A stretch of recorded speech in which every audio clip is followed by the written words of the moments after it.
welcome back to my channel. Fully aware that I haven't been on this channel in a little bit. I'm sorry, it's been a crazy week. I don't know if this video is gonna be up first. I literally have like 2 other videos that I have to put out, and I'm still working on them because they're vlogs and I want them to be interactive and fun to watch. I'm just trying to be more creative with my vlogs. Like, I don't want to just be like jump cut, jump cut, jump. You know what I mean? This video is probably a little bit on the lengthy side, so I'm trying to have a long intro. Regardless, please subscribe to my channel. It's free and you get a cookie. And follow my Twitter, my Snapchat, and my Instagram because I do things on there. So I don't know really what to call my style of pictures or editing or anything like that. I kind of just have a little bit of an idea, a vision, and then I try my best to execute that the best way that I can and with the materials that I have. I've written some tips. I don't know if you can see hair in my mouth.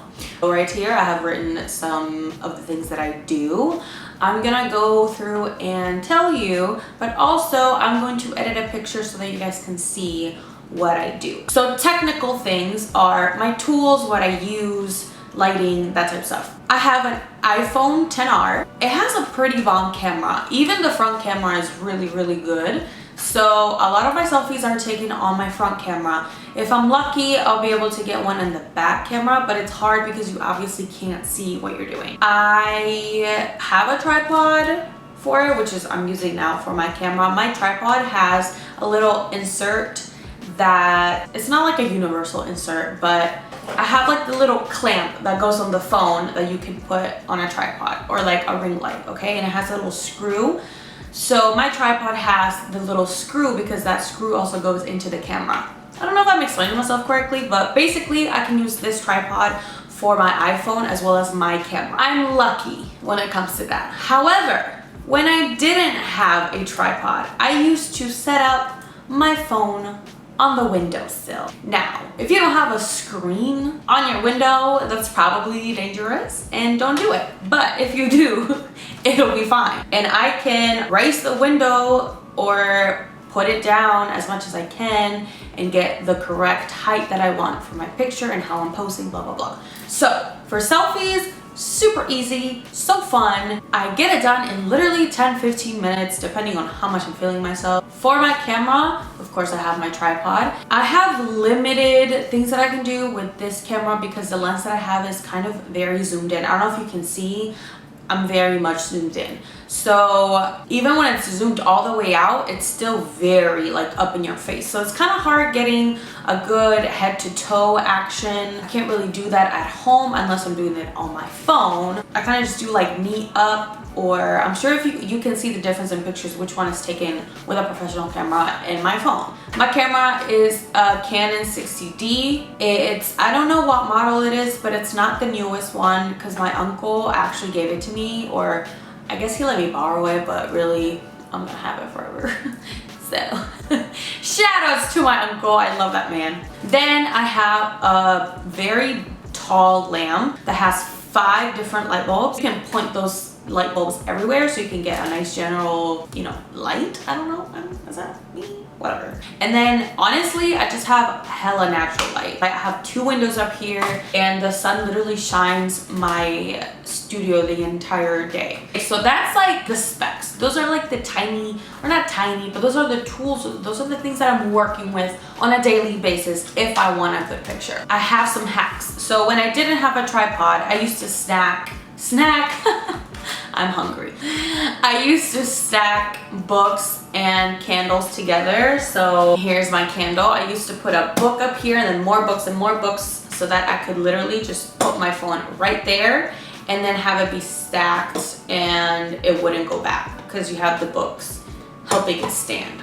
I still stack my phone depending on where I'm at. Sometimes you just kind of have to make it work. Now, where to get inspo if you don't already have a vision. Go see who you follow. Go see what pictures you're liking the most, what you kind of would like to recreate in your own way. I guess I'm lucky enough to sometimes I just get like random ideas, and sometimes they happen as I'm taking the picture. So like, for example, I just took a selfie with my plant. At first, I was just gonna take a selfie by myself, but then I saw my plant was literally right in front of me and I saw that little spark of green and I was like, that looks so pretty, let's play with it. And sometimes while you're playing with things, it kind of just happens. You don't always need to have a thought out plan before you shoot something. There's no right or wrong way to do this. Also, to get comfortable, I know not everybody is comfortable in front of the camera. I kind of made myself feel comfortable in front of the camera because I just like doing this. But if you're just getting into it, definitely play some music before, during, after. I have a whole playlist. If you want to go follow my Spotify, I have a hella playlist. I'm literally always playing music because if you think about it, when you go out, you get loose, right? You start dancing, you feel comfortable, you feel happy. So of course you want to play music while you're taking these pictures because you want to feel like a boss ass bitch and you want to look good. And play some music while you're doing your makeup,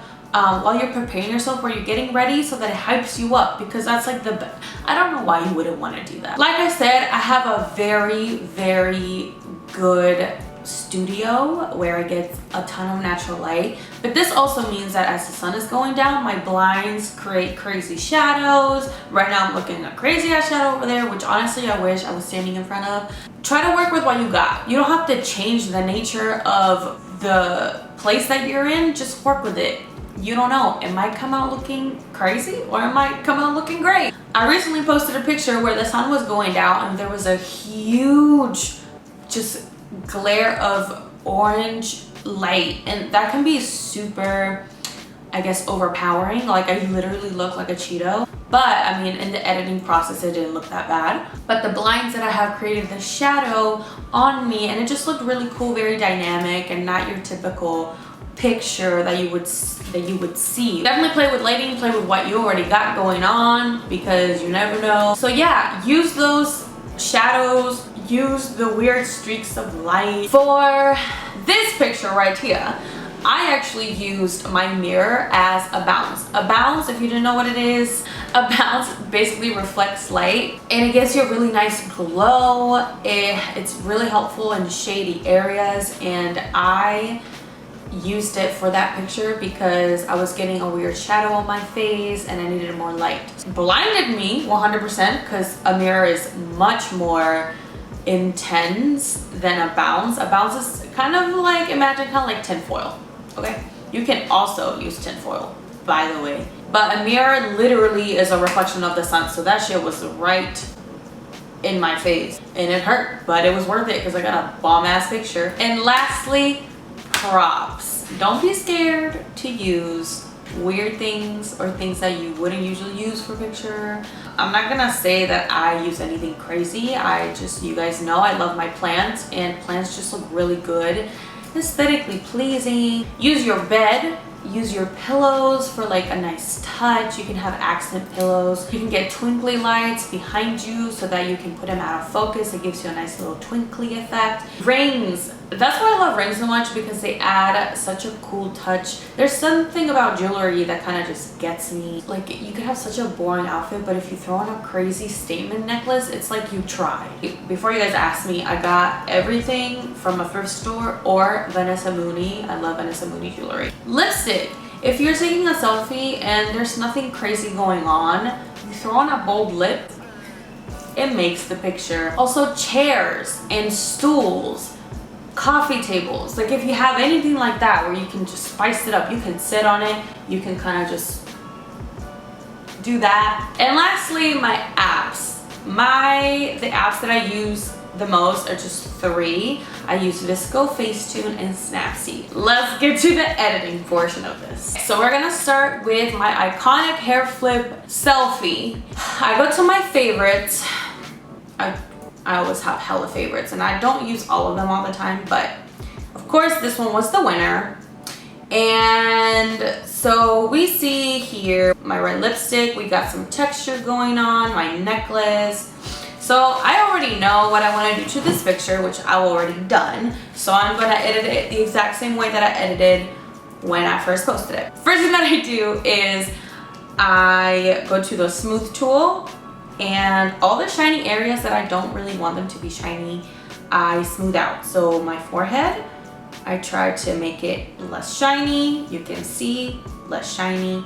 Right here, I also get shiny. Okay, software update. And then right here, right on my cheek, kind of next to my nose, Okay, so cool, let's shine.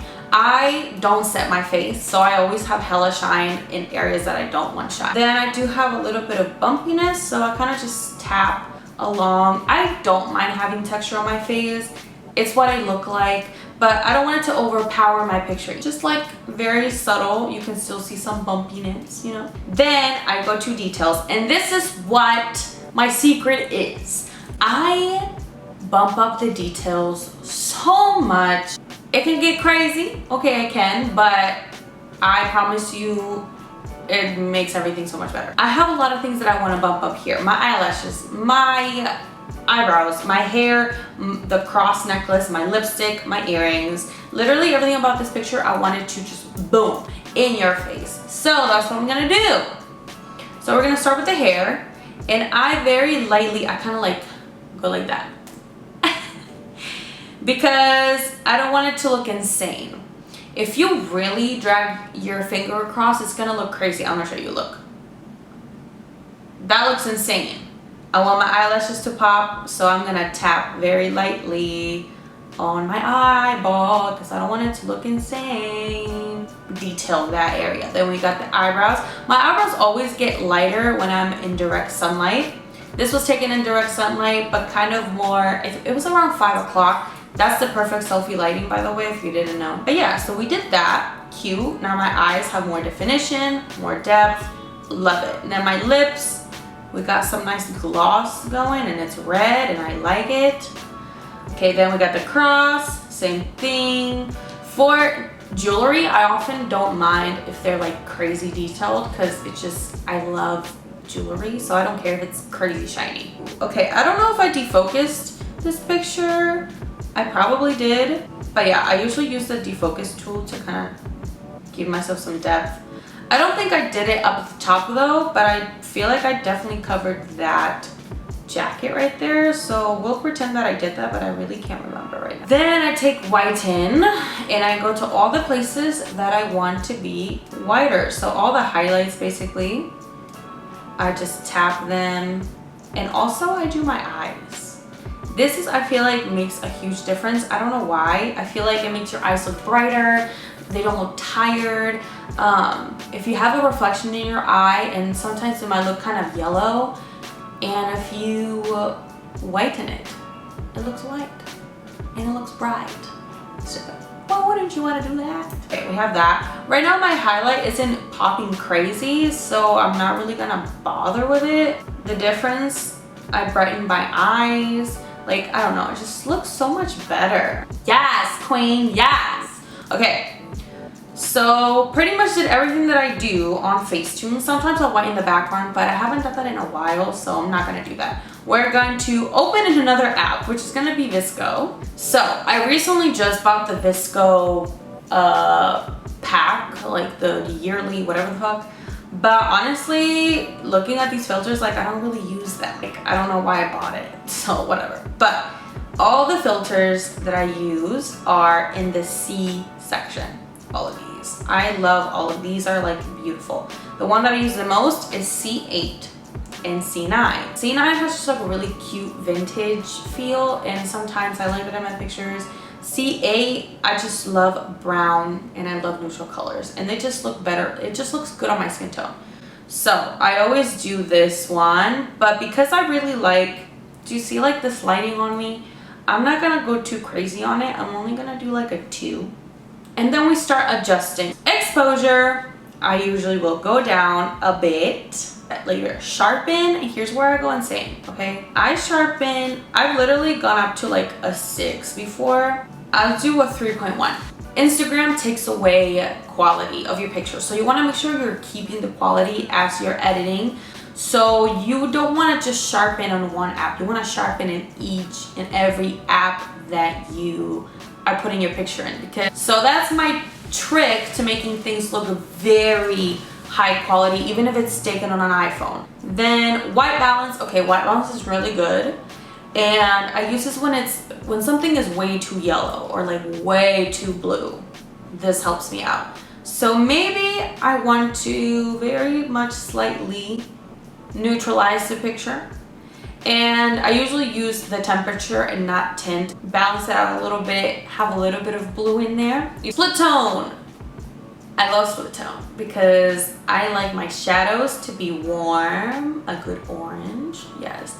My highlights tint are gonna be blue. So literally almost all of my pictures have highlights in blue and shadows in orange.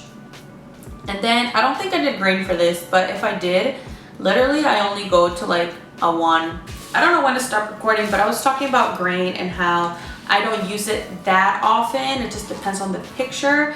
In this one, I don't think I use green at all, so I'm gonna leave it like that. So that's pretty much it when it comes to this picture. I wanna show you on Instagram. You're gonna post your picture, right? And it's gonna lose the quality. So you're gonna go to edit, you're gonna go to structure, and you're gonna amp up the structure to however much you want. I'm gonna do a 14 for now. You're gonna swipe all the way, go to sharpen, and sharpen maybe into like a 2. And y'all, like the quality in this is gonna be insane. And then you go ahead and post it, you know, you do your thing, whatever. That's how I edit my selfies. I don't do anything crazy. I try to keep it as natural as possible. But for the most part, I try to keep everything as true to life as possible. So those are all my tips and tricks for all of my editing.